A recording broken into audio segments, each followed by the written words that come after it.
Bapak Ibu Saudara yang kasih dalam Tuhan, pagi hari ini saya ingin menyampaikan firman Tuhan yang saya akan ambil dari kitab Kidung Agung, Fatsal yang ke-8, ayat yang ke-5, yang berbunyi demikian. Siapakah itu yang datang dari padang gurun, bersandar pada kekasihnya? Saya tahu pagi hari ini kita perlu menjadi orang-orang yang mendapatkan kekuatan daripada Tuhan. Perlu untuk kita semua yang menjadi orang-orang yang berdiri teguh, tidak goyah untuk apapun juga, sehingga kita perlu suatu sandaran. Banyak kita berpikir dengan adanya masalah COVID-19 yang kita sedang hadapi bersama hari-hari ini. Bagaimanakah aku? Bagaimanakah aku bisa keluar dari masalah-masalah ini, ataupun negara ini bisa keluar dari masalah ini? Saya ingin berkata pada kita semuanya, wabah seperti ini bukan saja baru terjadi sekarang, tapi wabah ini sudah berkali-kali terjadi atas dunia ini yang mungkin kita lupa dan mungkin kita tidak tahu akan hal itu. Pada tahun 1346 sampai tahun 1383, dunia sedang menghadapi suatu pandemik wabah yang bernama Black Death atau kematian hitam, yang pada saat itu merenggut 200 juta umat manusia di Asia, di Afrika, maupun di Eropa pada saat itu. Dan ini merupakan satu kekacauan yang besar yang dirasakan oleh banyak orang. Wabah Yersinia Pestis pada tahun 1720 sampai 1722 yang dimulai daripada Perancis sampai ke seluruh daratan Eropa, merenggut kurang lebih 100.000 jiwa. Bapak Ibu, wabah kolera Asiatik pada tahun 1820 merenggut 100.000 jiwa manusia yang dimulai dari Kalkuta ke seluruh Eropa, Afrika, dan Indonesia sekalipun. Ini menandakan bahwa kita semuanya tidak pernah bisa lepas daripada sesuatu yang sedang terjadi di satu bagian dunia. Tahun 1920, pandemik wabah flu Spanyol yang dikenal dengan virus H1N1 yang dimulai daripada Spanyol ke seluruh dunia sampai kepada kutub utara, merenggut kurang lebih 100.000 jiwa. Bapak Ibu yang saya kasih dalam Tuhan, hari ini kita sedang menghadapi pandemik wabah COVID-19 yang dimulai di tahun 2019 bulan November, yang dimulai dari kota Wuhan yang ada di China. Jumlah terinfeksi C19 ini sudah mencapai 210 negara dengan yang terinfeksi kurang lebih 2.176.000 orang. Dan data ini terjadi pada tanggal 17 April 2020 dengan kematian seluruh dunia mencapai 145.000 orang kurang lebih. Bapak Ibu yang kasih dalam Tuhan, dunia sedang mengalami kegelapan yang luar biasa. Dunia sedang mengalami sesuatu yang mereka tidak pernah berpikir sebelumnya. Dunia sedang mengalami sesuatu yang membuat setiap orang ingin untuk bisa menyelamatkan dirinya sendiri. Banyak orang yang berpikir tentang dirinya sendiri. Bagaimana aku bisa selesai dan bagaimana aku bisa menghadapi masalah-masalah ini ataupun menyelesaikan masalah ini. Banyak orang mulai berpikir yang lebih jauh lagi dan berkata, apakah ini merupakan kehancuran peradaban manusia? Apakah benar manusia akan dihancurkan? Apakah benar manusia ini akan mengalami sesuatu di mana mereka akan dihancurkan oleh Tuhan kembali? Saya berkata pada kita semuanya, tidak. Tidak mungkin hal itu akan terjadi hari-hari ini pada kita semuanya. Karena firman Tuhan adalah ya dan amin. Dia telah membuat suatu perjanjian antara dia sendiri dan manusia ciptaannya. Kalau saya membaca dalam kitab 2 Tawarikh 7 ayat 13-14, firman Tuhan berkata demikian. Bila aku menutup langit sehingga tidak ada hujan, dan bila mana aku menyuruh belalang memakan habis hasil bumi, dan bila mana aku melepas penyakit sampar di antara umatku, dan umatku yang atasnya namaku disebut merendahkan diri, berdoa dan mencari wajahku, lalu berbalik dari jalan-jalan yang jahat, maka aku akan mendengar dari surga dan mengampuni dosa mereka serta memulihkan negeri mereka. Bapak Ibu kasih dalam Tuhan, firman Tuhan berkata, walaupun ada penyakit sampar, walaupun ada wabah di atas dunia ini, tapi dia berkata kepada setiap kita semuanya, umatnya dan umatku yang merendahkan dirinya, berdoa dan mencari wajahku, maka aku akan memulihkan negeri mereka. Bukankah kita ini menjadi orang-orang yang Tuhan sudah tentukan sebagai anak-anaknya sendiri? Bukankah Tuhan sudah menentukan kita seperti bintang-bintang di langit? Dengar baik-baik Bapak Ibu. Bintang itu semakin akan terang cahayanya kalau dia berada dalam kegelapan. Tanpa kegelapan, bintang itu tidak pernah akan memperlihatkan terangnya yang luar biasa. Demikian juga kita sebagai umat Allah. Kita menjadi orang-orang yang harus melihat bahwa sebenarnya kegelapan yang ada hari-hari ini, masalah-masalah yang ada yang luar biasa ini, justru harus membuat kita lebih bersinar dalam Tuhan. Justru membuat kita ini menjadi orang-orang yang berkata, Tuhan pakailah aku untuk menjadi sinar bagi orang-orang lain yang menerangi kegelapan mereka. Bapak Ibu, kita juga sebagai anak Tuhan tidak juga bisa lepas daripada masalah-masalah yang ada. Cuma perbedaannya ada satu, bahwa kita menjadi orang-orang yang benar-benar membawa cahaya Tuhan dalam diri kita untuk mencahayai orang lain. Walaupun kita juga berjalan di padang gurun, dalam keadaan yang panas, keadaan yang tertekan, keadaan kekeringan, tapi kita tetap menjadi solusi bagi dunia ini. Pertanyaannya, bagaimanakah caranya kita melewati padang gurun yang sedang kita hadapi hari-hari ini? Bapak Ibu kasih dalam Tuhan, padang gurun merupakan sesuatu yang sangat-sangat mengerikan. Perbedaan suhu bisa begitu drastisnya antara malam dan siang hari, sehingga hampir-hampir tidak ada kehidupan di dalamnya. Tapi saudaraku, bagaimanakah kita bisa melewati padang gurun itu? Saya masih teringat Bapak Ibu, di tahun 2010 ketika saya mempunyai kesempatan untuk pergi ke kota Yogyakarta. Ketika saya sampai di kota Yogyakarta dan berkeliling di kota Jakarta, saya bertanya kepada diri saya sendiri, saya ingin melihat satu daerah yang lain daripada kota Jogja yang sudah begitu canggihnya, begitu bagusnya. Dan saya ingin pergi ke satu kota yang bernama Gunung Kidul. Gunung Kidul yang dalam artinya gunung di bagian selatan. Tandus, lahannya berkapur, masyarakat yang hidup di sana dalam kemiskinan. Dan ketika saya mengunjungi daerah itu, benar apa yang saya lihat, seakan-akan padang gurun yang sama yang kita sedang hadapi. Saya berkunjung pada satu orang di sana, berbicara dengan mereka. Dan ketika saya masuk dalam rumahnya, betapa menyedihkannya ketika saya melihat bahwa rumah itu sudah mulai condong. Rumah itu sudah mulai reot.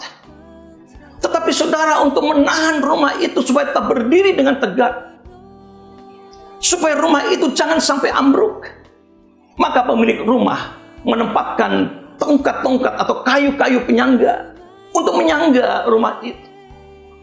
Sehingga pada akhirnya ketika saya berbicara pada mereka, mereka berkata, mana mungkin aku ini bisa menjadi orang yang bisa menyelesaikan atau memperbaiki rumah ini. Cukup bagiku adalah menaruhkan tongkat-tongkat penyangga, di mana rumah ini bisa bersandar di atasnya dan tidak ambruk.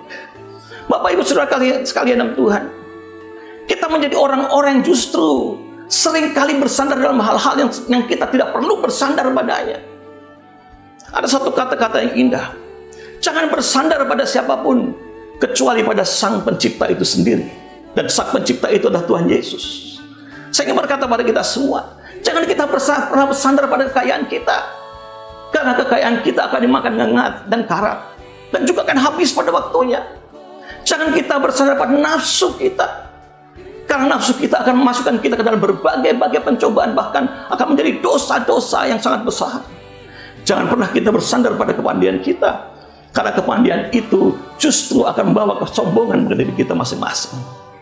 Jangan bersandar pada jabatan kita, karena sewaktu-waktu jabatan kita bisa dicopot. Jangan bersandar pada kehormatan kita, karena justru kalau engkau bersandar pada kehormatanmu, kita akan seperti Lucifer yang justru ingin menyaingi Allah itu sendiri. Jangan bersandar pada kemarahan kita, karena kemarahan itu pada akhirnya akan meletupkan satu kebencian yang luar biasa. Dan pada akhirnya kebencian itu akan menjadi suatu pembunuhan. Jangan bersandar kepada kebiasaan masa lalu kita. Banyak kita yang masih melihat bahwa masa lalu aku harus begini, masa lalu aku harus begitu. Tapi biar hari ini kita semuanya berkata pada diri kita semuanya, aku ingin melepaskan ini semuanya. Aku tidak ingin bersandar pada sesuatu yang sudah lalu.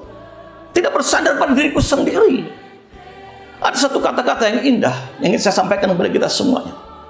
Hidup ini tidak pernah sesulit apa yang kita rasakan ketika kita tahu kepada siapa kita bersandar. Bukankah sandaran kita sudah jelas, Bapak Ibu? Jelas sekali bahwa satu-satunya yang bisa kita buat sandaran dalam hidup ini cuman Dia yang telah menyelamatkan kita, Yesus Kristus Tuhan. Dia satu-satunya tonggak yang bisa tetap membuat kita menjadi orang-orang yang dapat menjaga iman kita, supaya iman ini tidak menjadi rapuh. Makanya pada hari ini saya ingin menyampaikan satu tema khotbah, yaitu tongkat-tongkat penyangga iman yang rapuh. Bapak Ibu saudara kasih dalam Tuhan, ketika kita melihat kepada Harun dan Musa, ketika Musa meninggal, maka dikatakan oleh Alkitab bahwa mereka semuanya orang Israel berkabung selama 30 hari. Tapi ketika Harun meninggal, ketika Harun wafat, Alkitab berkata bahwa seluruh bangsa Israel mereka berkabung 30 hari.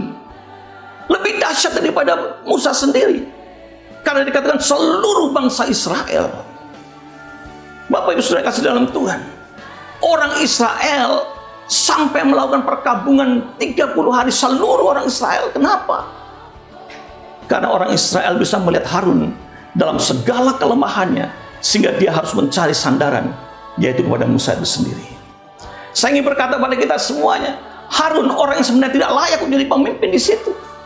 Coba saudara melihat bagaimana dia sebenarnya mengikuti seluruh keinginan bangsa Israel untuk membuat lembu emas itu, dan dia ada di tengah-tengahnya.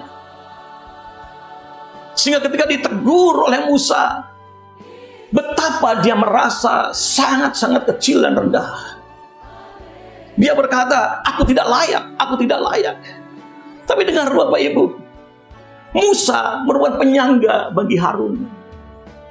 Sampai dia tetap bertahan dan bertahan dan bertahan dan bertahan, dan tetap melakukan pelayanan-pelayanan di hadapan Tuhan. Bukankah ini sudah merupakan sesuatu yang indah, di mana kita perlu menjadi orang-orang yang menyangga kita semuanya, menopang kita semuanya. Benar apa yang dikatakan Alkitab, berdua lebih baik daripada seorang diri, karena mereka akan menerima upah yang baik dalam jerih payah. Berdua lebih baik. Makanya kenapa Tuhan itu menciptakan institusi pernikahan. Seorang laki-laki dan seorang wanita bergabung menjadi satu, di dalam segala perbedaan-perbedaan dalamnya. Tapi saudara ingat baik-baik, bahwa justru di dalam perbedaan itulah masing-masing kita ini bisa menjadi orang-orang yang saling menopang dan menyangga satu dengan yang lain. Makanya Bapak Ibu, kita perlu menjadi orang-orang yang melihat hari-hari ini kita tidak bisa hidup sendiri. Kita perlu orang lain yang ikut dalam menopang kita semuanya. Ada satu kata-kata yang indah yang berkata demikian, sangatlah bijak jika semua orang tua tidak menempatkan dirinya sebagai sandaran empuk bagi sang buah hati, melainkan mendidik anaknya untuk membuat sandaran baru yang layak dan pantas bagi kehidupannya kelak. Anak jangan bersandar pada orang tuanya terus. Anak jangan bersandar kepada kekayaan orang tuanya, karena semuanya itu adalah sementara. Dan kalau itu hilang, maka kehilangan sandaran bagi seorang anak merupakan sesuatu yang sangat-sangat menyakitkan bagi dia. Tapi biarlah kita mendidik anak itu untuk mencari sandaran yang lain yang lebih daripada orang tuanya, yaitu bersandar kepada Kristus Yesus Tuhan. Karena dia tidak pernah menjadi Tuhan yang lemah. Dia tidak pernah menjadi Tuhan yang menyanyiakan kita. Dia tidak pernah menjadi Tuhan yang meninggalkan kita. Dia selalu membuka tangannya bagi kita semua yang berkata, datanglah kepadaku, hai engkau yang letih lesu dan berbeban berat.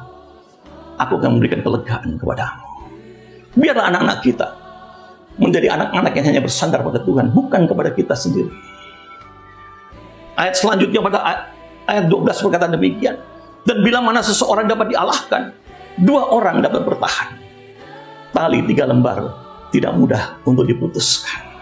Bersama dengan Tuhan, kekuatan 2 orang ini akan menjadi sesuatu yang sangat luar biasa. Siapakah yang bisa mengeluarkan kita dari tangan Tuhan sendiri yang begitu kuat? Bapak Ibu, saya ingin berkata pada kita semuanya, tetaplah engkau bertahan pada masa-masa ini. Ketika masa kegelapan itu ada di antara kita semuanya, tetap ada dalam tangan Tuhan.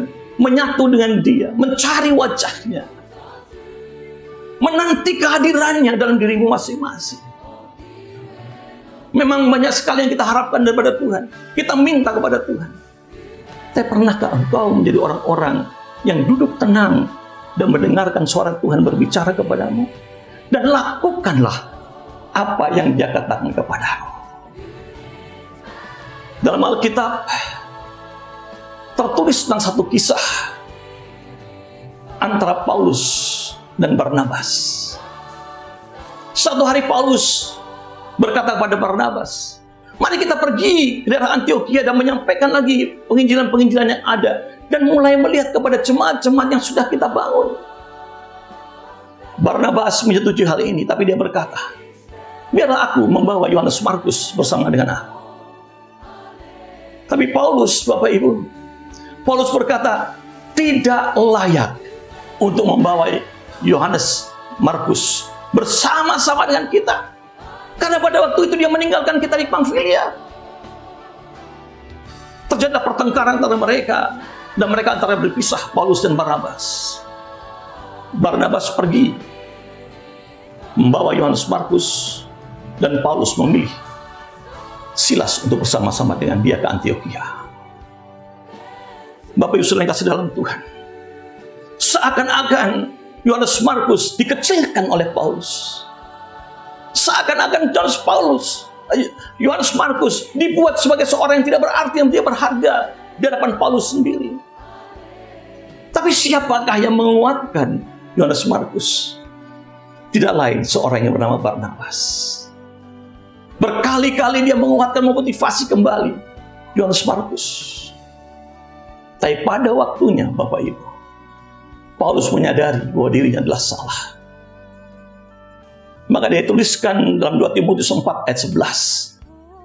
Hanya Lukas yang tinggal dengan aku. Jemputlah Markus dan bawalah ia kemari, karena pelayanannya penting bagiku. 2 tahun kemudian, Paulus merasa bahwa Yohanes Markus penting bagi dia. Kita semuanya, saudaraku, tidak ada yang tidak penting di hadapan Tuhan. Kita semuanya menjadi orang-orang yang benar-benar bernilai di hadapan Tuhan. Dan Tuhan akan memakai kita dalam satu perkara yang besar. Jangan takut tentang segala sesuatu yang ada di sekeliling kita masing-masing. Jangan takut tentang kegelapan yang kau rasakan hari-hari ini. Karena kita punya Yesus Kristus yang akan menguatkan kita semuanya.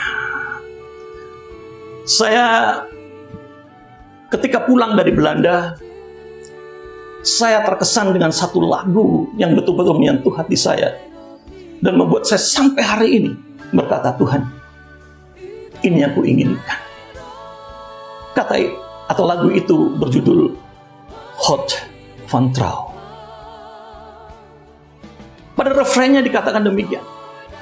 U bent mijn rots wanneer ik wankel. Engkaulah gunung batuku ketika aku goyah. U richt mij op wanneer ik val. Engkau mengangkat aku ketika aku jatuh. Dwars door de storm, melewati badai. Ben u Heer het anker. Engkaulah tak Allah dan engkaulah sauhku. Ik stel mijn hoop alleen op u. Aku hanya bersandar. Imanku, pengharapanku hanya kepadamu. Bapak Ibu, ketika dia berkata, aku akan mengangkat engkau ketika engkau jatuh. Ini merupakan sesuatu yang bagi saya satu penghiburan yang luar biasa. Siapakah manusia yang tidak pernah jatuh? Siapakah manusia yang tidak pernah punya kelemahan? Tapi dalam kelemahan itulah sebenarnya Allah siap untuk merentangkan tangan yang berkata, datanglah kepadaku. Bagaimana dengan Petrus? Bapak Ibu, ketika Petrus melihat penderitaan Kristus yang luar biasa itu, satu hari dalam kegelapan malam, dia duduk bersama-sama dengan beberapa orang di tengah-tengah atau melingkari api unggun yang ada. Dan orang-orang melihat Petrus yang berkata kepada dia, bukankah engkau salah satu orang yang mengikuti dia? Bapak Ibu, Petrus menyangkali Yesus, bahkan bersumpah, aku tidak mengenal dia, di hadapan orang-orang itu. Ketika dia lihat wajah Kristus yang betul-betul hancur, terluka, muka yang penuh dengan darah, dan ketika itulah ayam berkokok 3 kali. Petrus merasa dirinya tidak layak menjadi murid Yesus. Petrus merasa dirinya mengkhianati orang yang pernah mengajari dia, memelihara dia, menguatkan dia. Dan akhirnya dia pergi untuk menjadi penangkap ikan kembali. Tapi saudaraku, apakah Yesus tidak tahu tentang kelemahan Petrus? Apakah Yesus mendiamkan Petrus seperti hal itu? Ketika dia bangkit daripada kematian itu, bertemu dengan Maria Magdalena, sempat dia berkata, tetapi sekarang pergilah, katakanlah kepada murid-muridnya dan kepada Petrus, ia mendahului kamu ke Galilea. Di sana kamu akan melihat dia seperti yang sudah dikatakannya kepadamu. Yesus dalam kebangkitannya menyebut kata Petrus, yang menandakan bahwa dia tidak pernah akan lupa kepada Petrus. Dia akan menyertai dia, akan menguatkan dia. Imannya yang sudah goyah, sehingga dia harus kembali kepada menangkap ikan kembali, kembali kepada perahunya, kembali kepada pekerjaannya. Tapi Yesus berkata, aku masih teringat akan engkau, hai Petrus. Katakan kepada dia bahwa aku menanti dia di Galilea. Betapa terhiburnya hati Petrus mendengarkan kata-kata Yesus ini. Maka saudaraku, di masa-masa seperti ini, jangan sekali lagi saya ingin berkata pada saudara, jangan takut. Yesus walaupun tidak ada lagi di tengah-tengah kita, tapi dia sudah berjanji, aku akan minta kepada Bapa, dan ia akan memberikan kepadamu seorang penolong yang lain, supaya ia menyertai kamu selama-lamanya. Bukankah hari-hari ini Roh Kudus kita perlukan dengan luar biasa? Bukankah hari-hari ini kita memerlukan satu kekuatan yang baru? Parakletos itu, penolong yang berdiri di samping kita, yang memberikan kepada kita lagi kekuatan, menyangga kita, menopang kita. Itu sebenarnya yang Yesus janjikan pada kita semuanya. Makanya Bapak Ibu, sebagai penutup daripada khotbah saya ini, saya mengutip dari kitab Yudas 1 ayat 24 yang berkata demikian, bagi Dia yang berkuasa menjaga supaya kamu jangan tersandung, dan yang membawa kamu dengan tak bernoda dan penuh kegembiraan di hadapan kemuliaannya. Saya bersyukur bahwa ayat ini boleh terdengar dan berkata, ia berkuasa untuk menjaga.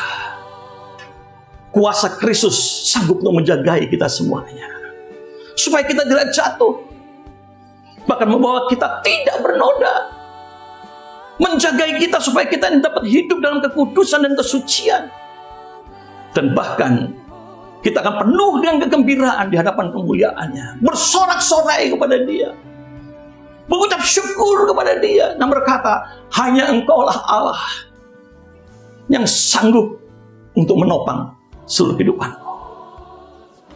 Bapak yang kasih dalam Tuhan, bagi hari ini, kalau Anda mendengarkan khotbah ini, siapkan hatimu untuk berdoa kepada Dia, berkata, Tuhan, hanya Engkau satu-satunya yang bisa menguatkan aku. Hanya Engkau satu-satunya yang bisa mengeluarkan aku daripada segala kegelapan ini. Mari kita berdoa. Tuhan Yesus, hamba-Mu bersyukur, berterima kasih kepada-Mu. Bapak, pagi hari ini firman-Mu berkata kepada kita semuanya. Ada satu penyangga, ada satu tongkat yang bisa untuk kami bisa menyangga ke segala kelemahan kami, ya Tuhan. Tongkat penopang itu yaitu Engkau sendiri. Walaupun kami sudah mulai condong dalam iman kami, tapi kami tahu, saudara, tahu ya Tuhan, bahwa kami harus semakin condong kepada Engkau dan bersandar kepada-Mu, supaya kami tidak akan jatuh, karena Engkau yang sanggup untuk menopang kami semuanya, ya Bapa. Terima kasih ya Tuhan Yesus, terima kasih Bapa. Hamba juga berdoa ya Tuhan, minta kepada-Mu, biarlah Tuhan sendiri, Allah yang sanggup untuk menyelesaikan semua permasalahan dalam dunia ini. Wabah COVID-19 ini ya Bapa, kami taruhkan dalam tangan Tuhan. Biarlah kehendak-Mu yang jadi ya Tuhan, supaya kami semuanya boleh melihat Allah yang berkuasa itu berkuasa terhadap segala-galanya. Berdoa bagi jemaat-Mu yang sedang menonton pada saat ini ya Bapa, kiranya Tuhan memberkati mereka secara berlimpah dan menjagai juga dengan malaikat-malaikat-Mu, supaya mereka terhindar daripada penyakit-penyakit COVID-19 ini ya Bapa. Juga untuk seluruh keluarga yang ada Tuhan, di dalam masa-masa yang sulit ini, peliharakan kesatuan mereka. Peliharakan suami dan istri ya Bapa, anak-anak, supaya keluarga ini tetap menjadi keluarga-keluarga yang kuat dan menjadi tiang penopang bagi jemaat-Mu, gereja-Mu. Terima kasih Bapa. Seluruh doa ini kami naikkan di dalam nama Tuhan Yesus Kristus. Amin.